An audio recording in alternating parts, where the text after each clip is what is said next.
tenemos aquí como cada 15 días, los martes, está con nosotros el exfiscal general de justicia del estado de Sonora, Rodolfo Montes de Oca, abogado penalista también, y que todos, cada quincena nos trae pues un tema de interés legal y que nos los explica aquí con peritas y manzanas, ¿no? Rodolfo, gracias por estar acá. Al contrario, muchas gracias a ti, Aarón, al buen Chiquitín aquí por recibirme en tu ágora. Bueno, y también un saludo a toda tu audiencia. Mira nomás qué rayado vienes, parece quincena. Oye, pero si te fijas son así, lo malo es que fueran así. Como la del pueblo. Como, no. Así como interno, ya, sí. No, bueno. Como dicen luego, madera, el traje de cebra. Sí, el traje de cebra.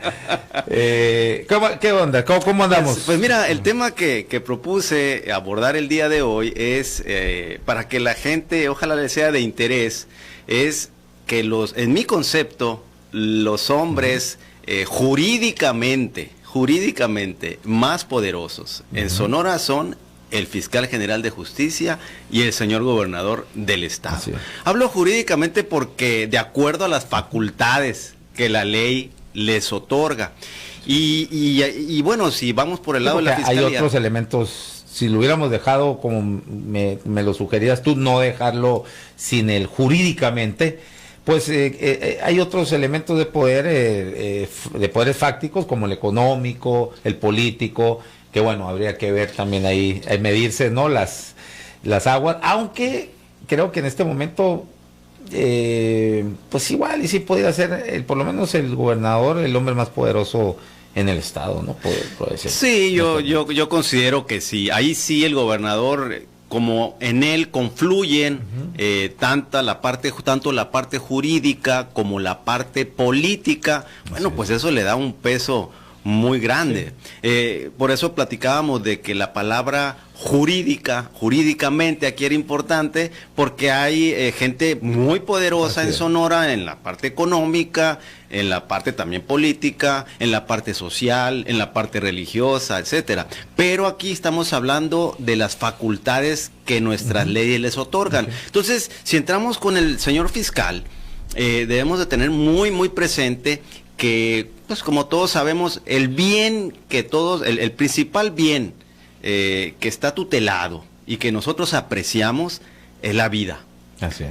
Pero después de la vida es la libertad.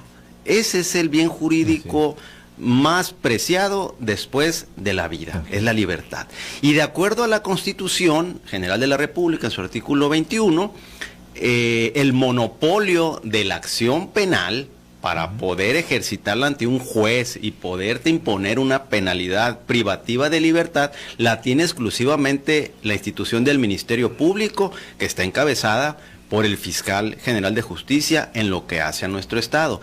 Hay por ahí en este nuevo sistema se estableció la posibilidad de una acción, el ejercicio de acción por particulares, pero es muy nimia, muy limitada. Es solamente para delitos que tengan menos de 3 años de pena máxima, etcétera. Entonces es muy poco usual. Realmente quien tiene esa facultad y quien tiene ese monopolio es el Ministerio Público, encabezado por el fiscal general de justicia. Pero no solo eso, ¿y por qué digo? Antes de que se iniciara el sistema penal acusatorio, que se estableciera la autonomía de las fiscalías en nuestro país, el procurador, como tú lo recuerdas, era una dependencia más del Ejecutivo. Estado, sí. De tal manera que el gobernador o el presidente de la República, sus procuradores, pues si no estaban de acuerdo con una política criminal o con alguna determinación tan sencillo como que los removían, o bien ellos mismos podían darle indicación en qué sentido resolver tal o cual asunto. Sin embargo, ahora, de acuerdo a la ley, el fiscal ya no es parte del organigrama, ya no es parte de las dependencias del Ejecutivo, es un organismo constitucional autónomo, y de tal manera que él pues puede tomar sus decisiones de manera, vamos llamándole, libre en ese aspecto. Pero además, en este nuevo sistema penal se le asignaron todavía más facultades que las que tenía el anterior procurador de justicia. Sí, porque bueno, pues ya es autónomo, ¿no? Eso por un lado, eso ya por sí solo representa una fuerza muy grande, pero si adicionalmente a eso, y aquí entramos ya en las cuestiones jurídicas, le asignas facultades diferentes y que van todavía más allá de lo que tenía el procurador, pues todavía lo haces más fuerte. Ahora, aquí permíteme un paréntesis, o bueno, más bien preguntarte, hacer algunas preguntas, porque siempre me gusta ir también a la realidad, ¿no? Porque una cosa es lo que muchos, y no son pocos, hasta acusan de utópica la Constitución. En la realidad, por ejemplo, ¿qué tan, válgame la redundancia, qué tan real es esa autonomía de los fiscales? Porque políticamente, pues yo creo que el hombre más poderoso en el estado pues es el gobernador, ¿no? Y tiene, por ejemplo, al fiscal, si se le quisiera destituir, tiene que ser el Congreso, ¿no? Sí. Entonces, ¿y quién? Estoy hablando de realidades, porque se supone que es otro poder también, que es independiente al Ejecutivo. No es más que una fantasía eso, desafortunadamente. Y hoy vemos, y no nada más, no es privativo de exclusivo, perdón, de sexenio, ya desde hace tiempo, pues el Congreso es como una oficialía de partes, ¿no? Del Ejecutivo. Entonces, si el gobernador por algo tuviera diferencias o alguna molestia o algunas molestias con el fiscal general, pues simplemente manda la orden al legislativo que se le destituya, como, por ejemplo, sucedió con el contralor del ISAF, porque a la auditora mayor, otro órgano, entre comillas, autónomo, entre comillas en la realidad, porque pues constitucionalmente sí lo es, pues, ¿no?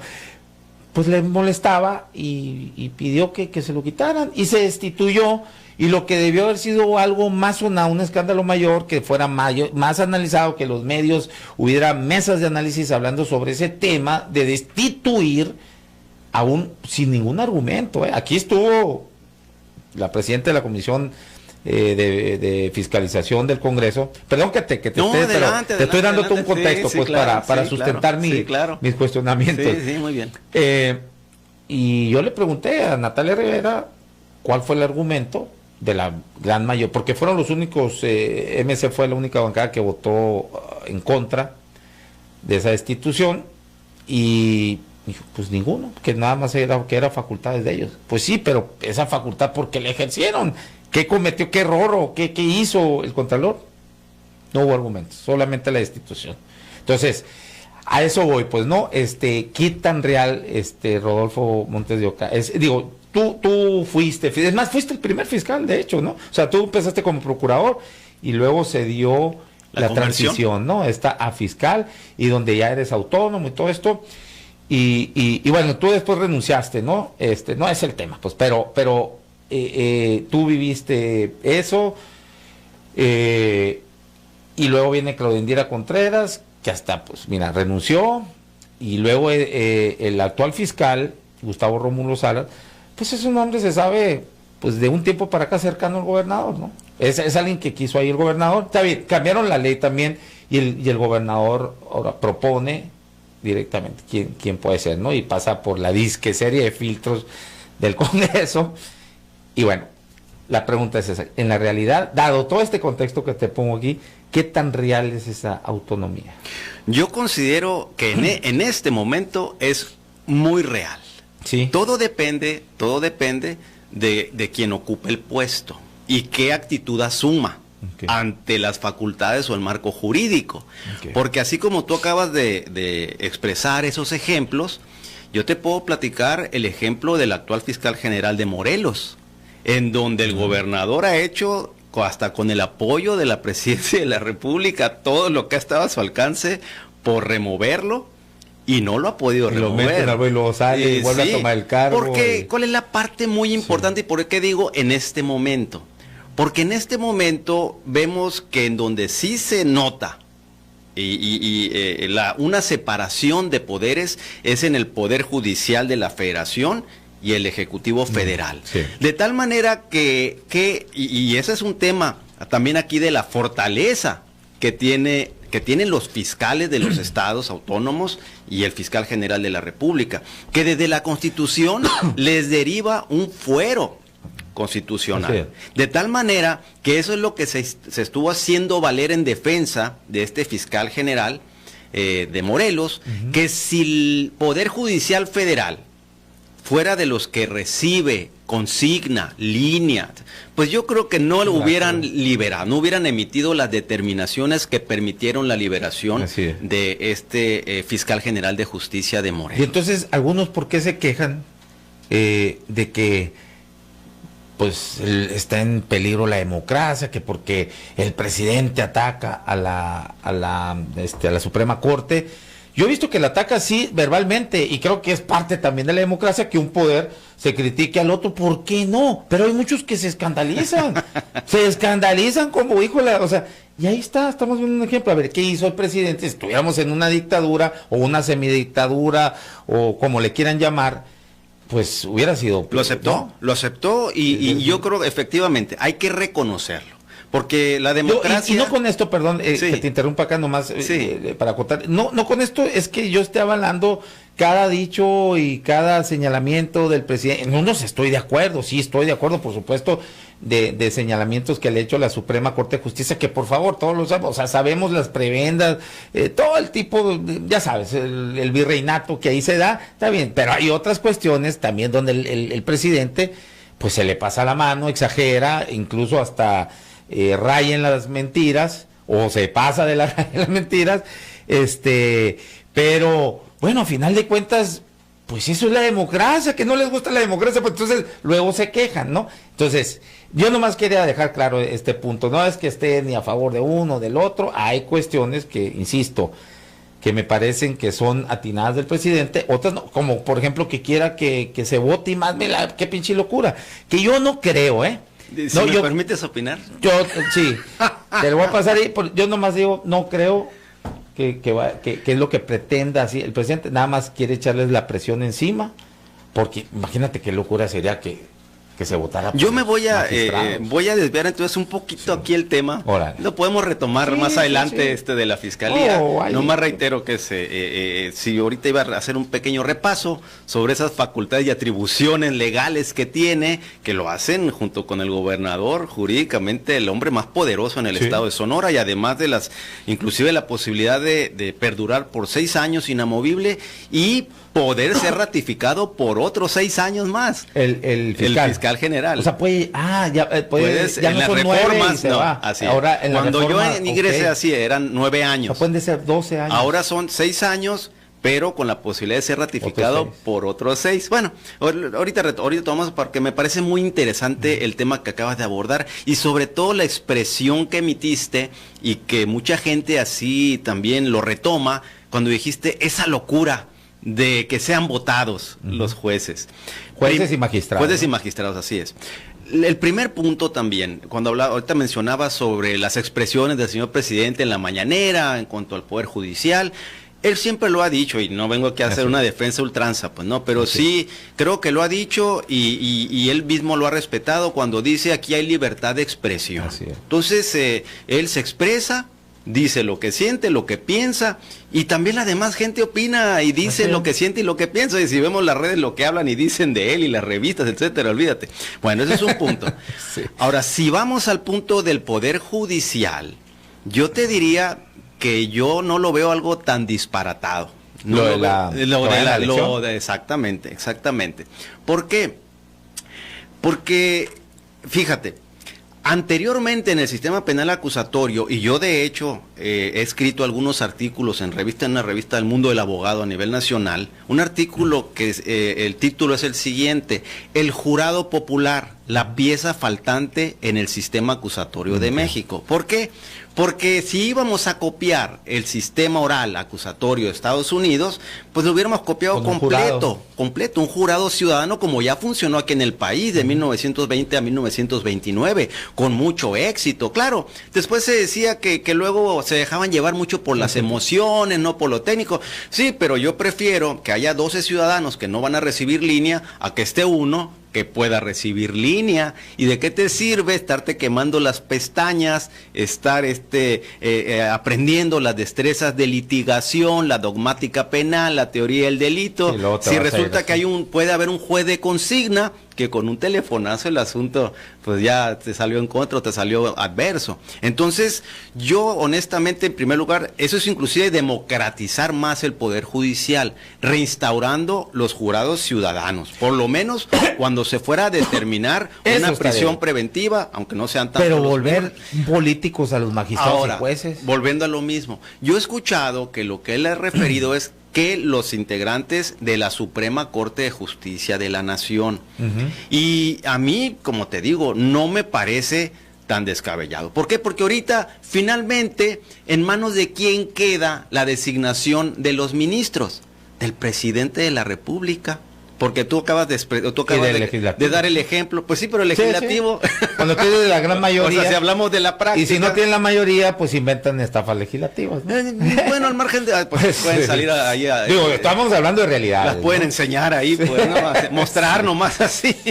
Y entonces, bueno, como que la voluntad ahí puede modificarse. Entonces, así es como está actualmente. Es más, tiene el señor presidente actual propuso a 2 o 3 de los actuales ministros de la Corte y pasaron, pues, ¿no? Y ahí están, que ellos ya sentados ahí, y es válido también, hicieron valer su autonomía, su independencia judicial, y votan y emiten determinaciones en contra del propio presidente que los propuso. Es otra cosa. Por ejemplo, ya lo hizo en su momento Arturo Saldívar Lelo de la Rea, llegó con Calderón y de pronto también le estaba votando en contra, ¿no? Digo, qué bueno, pues que hagan valer como lo están haciendo ahora los ministros que llegaron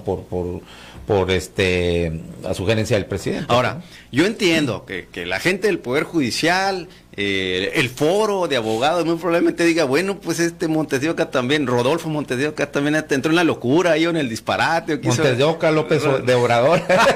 Y no porque yo sea un seguidor hacia ultranza, sino porque también trato de ser equilibrado, y trato de ser objetivo. Y entonces, como te digo, a mí no me parece como se expresa, una locura, un disparate, que los partidos políticos son los que van a cooptar a los jueces, porque ellos son los que... No, pero es tan sencillo como que un requisito para poder participar sea que no tenga filiación partidista y que tengan tantos años sin nada. O sea, se puede regular de tal manera que yo no lo veo tan disparatado. Yo sí creo que en un momento dado pudiéramos inclusive tener algo como se le llama escabinado, o sea, jueces que sean de un poder judicial proveniente o más bien que tengan que provengan del legislativo con la participación del ejecutivo, o bien y al mismo tiempo que pudiera haber jueces según la materia que sea o según lo que vayan a resolver, que sean de elección popular. Sí, o sea, como los pluris y los... Es, por ejemplo, en Estados Unidos sucede algo parecido, no con los jueces, pero con los fiscales. Los fiscales son votados, generales de justicia, distritos, y los sheriff son votados, exactamente. Entonces aquí también lo podríamos pensar o tomar como algo disparatado. Aunque bueno, y esa es mi opinión personal, también para mí no es mucho ejemplo de democracia, sobre todo la electoral de los Estados Unidos, que es súper arcaica, ¿no? Está muy, que se maneja con el colegio, pues el proceso está muy... No, incluso el procedimiento ha habido de las presidentes boletas que han ganado, porque hay una estrategia de qué estados ir que representan más puntos, y en la suma total, como Trump llegó con menos votos, George Bush en su segunda etapa también llegó con menos votos, porque, bueno, porque allá los estados son, o sea, valen diferentes, ¿no? Porque tienen puntuaciones. Entonces, por eso... A mí me parece que es muy arcaico, ¿no? Es el colegio electoral. Yo alguna vez lo platiqué con un diputado federal allá de Estados Unidos y le dije, bueno, ¿qué razón? O sea, si es un voto universal directo, pues ya que lo respeten así. Tú acabas de hablar de la elección esa de George W. Bush, porque su hermano era gobernador de Florida. Y ahí fue donde se define, donde se inclinó la balanza con los votos electorales. Y gana Al Gore, ¿no? Algo así, y ahí así me dijo el diputado que era diputado federal. La realidad es que nosotros tampoco estamos de acuerdo, pero es algo que viene de la tradición desde que se inició aquí el país y por eso lo conservamos. Pero en fin, como te digo, los fiscales generales, por lo menos los estatales, son de elección popular allá en Estados Unidos. Sí. No, adelante. Entonces, bueno, Si quieres, bueno, ese es mi punto de vista, Sí. cuando Está si bien, quiera no, expresarlo sobre no, los... como dijo aquel Voltaire, digo, no estoy de acuerdo contigo, pero daría mi vida por defender el derecho que tienes de expresarlo. de expresarlo, ¿no? Tengo otra más sarcástica, pero no, contigo no es así. Para unos que no respeto mucho, luego les salgo con la otra que luego te la voy a decir. No, y te digo, estoy seguro que... No, pero eso es a final de cuentas, qué bueno, no, la discusión, es más, y está bien que se discutan este tipo de temas. Es lo que te decía, a muchos los vuelve locos, se escandalizan, se andan jalando los pelos. Lo bueno que yo, bueno, sí tengo la barba, ¿no? Pero pues, ¿qué pasa? Pues bueno, que se discuta, ¿cuál es el problema? Eso no es dictadura, señores, es la dictadura ni discusión iba a haber, aquí se hace porque se hace y punto. ¿O qué no conocen lo que sucedió en Chile con Pinochet o con Franco en España? Pues por favor. Pero bueno. Ahora, fíjate, y esto entró aquí ahorita, vino a colación, porque yo compartí el tema del fiscal de Morelos, sí, y cómo la independencia de la Corte había permitido que él se sostenga en el puesto, y por eso en este momento me parece que los titulares de las Fiscalías Generales de Justicia, si ellos tienen la voluntad, el deseo, la energía, la fuerza, pueden quedarse, o sea, y porque tú también platicabas el ejemplo aquí del Congreso del Estado. ¿Qué es lo que sucede? Que la propia Constitución establece, no es una decisión arbitraria o unilateral que puede tomar la legislatura estatal. Hay causales específicas que ellos solamente van a calificar. Y si consideran que se actualizó una de esas causales graves, entonces sí, por una mayoría de 2/3 partes, lo pudieran remover. Entonces ahí, si el propio fiscal a que están removiendo considera que no se actualizó una de esas causales, es cuando puede acudir ante el Poder Judicial Federal, y el Poder Judicial Federal puede revocar esa determinación del Congreso y continuar en el cargo. Como lo que está sucediendo entonces en Morelos. En Morelos lo que está sucediendo ahorita es más bien que lo que hizo el gobierno de Morelos fue promover ante la Cámara de Diputados del Congreso de la Unión el desafuero. Ahora sí, pretendían encerrarlo o mantenerlo encerrado sin desaforarlo, desconociendo el fuero constitucional. En ese aspecto vamos diciendo como que doblaron las manos y dijeron, bueno, ni modo, vámonos por el caminito. Al cabo que en el Congreso, yo creo, van a decir, podemos lograr el desafuero, pero volvemos a lo mismo. El procedimiento de desafuero en la Cámara de Diputados, ahí ellos tienen que calificar si consideran que efectivamente se pudo haber cometido un delito y él pudo haber sido el probable responsable. Ya que califican eso, entonces sí pueden determinar el fuero y ponerlo a disposición de la autoridad competente. Eso es lo que está sucediendo en este momento, pero eso se dio precisamente, creo yo, a partir de la independencia del Poder Judicial. Ahorita en este momento creo que lo tenemos gracias a que la presidenta que está actualmente tiene esa personalidad para hacerlo. Lamentablemente, pues la gran mayoría de presidentes de la Corte no han tenido ese valor, esa valentía, esa personalidad como para hacer valer sus determinaciones, considerándolas como independientes y enfrentarse inclusive al Poder Ejecutivo en un país donde sabemos que la presidencia es lo más poderoso que puede haber. El presidencialismo, pues, ¿no? Entonces, ahorita en este momento, yo creo que sí se puede. Y volviendo al tema de las libertades, fíjate, con la implementación del nuevo sistema acusatorio, del Código Nacional de Procedimientos Penales, se establecieron varias figuras que solamente el fiscal las puede aplicar. Y creo que ya se escuchaba algo. Primero él es el que tiene el monopolio de la acción, y también es el único que puede desistirse de una acción, sin necesidad de explicación. Segundo, él es el que puede conceder los procedimientos abreviados, que esos no existían aquí en México. Son en Estados Unidos los que le llaman el plea bargain, como vemos en las películas, en donde le dicen, oye, nomás que allá en Estados Unidos tienen más ventaja que nosotros en ese aspecto. Te voy a decir por qué. Porque si el delincuente, el fiscal le dice, mira, ¿qué te parece? Si nos vamos a juicio y te declaras inocente, voy a pedir que te manden a la silla eléctrica o que te pongan la inyección letal. Pero si te declaras culpable, te vamos a poner 3 años o 5 años. Ah, no, pues me declaro culpable. 5 años, ¿verdad? Quise poner un ejemplo un poco. Entonces, aquí en nuestro país, a partir de la implementación del sistema acusatorio, se establece esa facultad para que los fiscales puedan realizar negociar, vamos llamándole entre comillas, el procedimiento abreviado, en donde aquí se establece que cuando son delitos culposos le puede reducir hasta una mitad, en la regla general, ¿no? En la regla general, hasta una mitad de la pena mínima, y en los delitos dolosos hasta una tercera parte de la pena mínima. Tú imagínate esa facultad que tiene un fiscal en manos de alguien que no sea escrupuloso. Sí. Se puede prestar para... Imagínate. Entonces, es un poder enorme. Eso también significa la diferencia entre la libertad y el encierro. Entonces, ¿tú consideras que es mucho más poderoso un fiscal? Digo, yo creo que sí, pero bueno, le pregunto al experto, un fiscal general de justicia que el propio presidente del Supremo Tribunal de Justicia. Claro, para mí sí. Para mí tiene sí. policía. Claro que el juez de control y el tribunal de enjuiciamiento, que dependen del Poder Judicial, son los que vamos llamando tienen la última palabra. Pero la primera palabra la tiene el fiscal. Inclusive ya habiendo acudido ante un juez de control, puede desistirse de una acción o puede continuar. Inclusive, ya ves que ahora la prisión preventiva oficiosa, pues se ha declarado inconvencional. Pero antes de que se declarara inconvencional, si se actualizaba, si el delito por el cual se estaba imputando a alguien era de los que ameritaban prisión preventiva oficiosa, el único facultado para que aun cuando fuera de prisión preventiva oficiosa no se le impusiera es el fiscal general de justicia. Es decir, aunque fuera un feminicidio, un homicidio, en donde estaba considerado en el catálogo de prisión preventiva oficiosa o prisión preventiva automática, como se dice, pues ni tan automática, porque el fiscal, de acuerdo al Código Nacional, tiene la facultad de decir, bueno, ok, si bien es cierto, es de prisión preventiva oficiosa, pero yo no quiero que esté encerrado, no hay problema. Creo que no hay problema con que le pongamos otro tipo de medidas cautelares. Tiene los criterios de oportunidad también tan conocidos en estos tiempos que no existían, pues, ¿no? En donde, pues, está ahí en el artículo, pues, el 200. ¿Qué es lo que las películas hollywoodenses pues llama, o en Estados Unidos, pues, es el testigo protegido?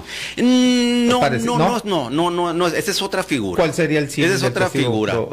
Protegido? Mira, aquí tenemos un testigo protegido, pero es el testigo que se le protege, se le brinda protección porque puede estar en riesgo su situación, porque va a ir a declarar en contra de alguien.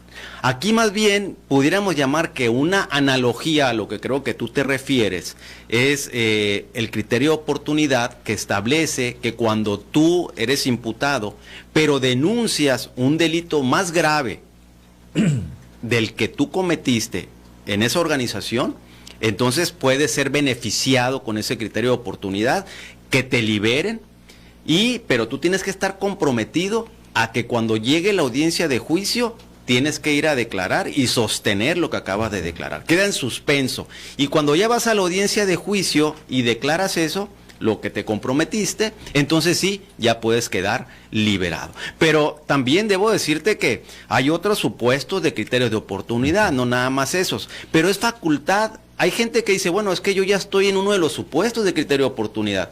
Pues sí, pero es facultad, ahí sí vamos llamándole discrecional o de política criminal que pueda tener la fiscalía, el de que tú seas beneficiario o no. Finalmente es decisión, en su caso, del fiscal de otorgártelo o no concedértelo. Entonces, volvemos a lo mismo, todo esto gira alrededor de ese bien preciado, tan importante después de la muerte, que es la libertad. Y está en las manos, en gran parte, del fiscal, el poder determinar quién en un momento entra y quién puede llevar en libertad su proceso. Entonces, por eso, como te decía, el fiscal pues tiene un poder jurídico enorme. Otras situaciones, fíjate, conocemos la Fiscalía Anticorrupción y la Fiscalía de Delitos Electorales. De acuerdo a la Constitución Política de Sonora, señala lo siguiente: los fiscales especializados en materia de delitos electorales y anticorrupción ejercerán la acción penal previo acuerdo y autorización del fiscal general de justicia del Estado. Es decir, puede sernos en este momento, si el reglamento haya permitido o delegado esa facultad a los fiscales especiales para que ellos puedan, sin tener que pasar por el filtro del fiscal general, ejercer una acción penal. Pero de acuerdo a como está redactado en la Constitución Política de Sonora, la regla general es asunto chiquito, asunto grande, asunto mediano, el que sea. Cualquier ejercicio de la acción penal que vayan a realizar estas dos fiscalías tienen que pasar por el escritorio del fiscal. A diferencia de los agentes del Ministerio Público ordinarios, que ellos para en un momento dado ejercer judicializar no requieren de autorización del fiscal general. Muy bien, bueno, pues ahí no sé si quedó incompleto con lo del gobernador y lo podemos tocar en la siguiente. No, lo del gobernador, el gobernador pues ya sabemos sus facultades políticas que tiene. Yo nomás quería hacer notar los alcances, la fuerza jurídica que en nuestra vida puede tener, de acuerdo a la ley, el fiscal general de justicia del Estado. Como les digo, y confirmar eso, de que de acuerdo a todas estas atribuciones, junto con el gobernador del Estado, jurídicamente son los hombres más poderosos en su. Qué bueno que lo recalcas aquí, porque mira, ya Sergio Oliver Burruel dice: pensé que iban a analizar a los verdaderos poderosos de nuestro Estado, poderes fácticos. Pues es que, mi querido Sergio, no lees bien ahí, porque ahí decía jurídicamente los más poderosos del Estado. Precisamente, y desde que iniciamos esta conversación, Rodolfo dejó aquí bien en claro que de eso se trataba. Es que, ¿cómo te gusta el mitote, Sergio? No, saludos al doctor Sergio Oliver. Salúdamelo. Aldo Castro dice: ¿y qué capacidad tienen los diputados actuales para poder tomar una decisión sobre el fuero si son unos ignorantes?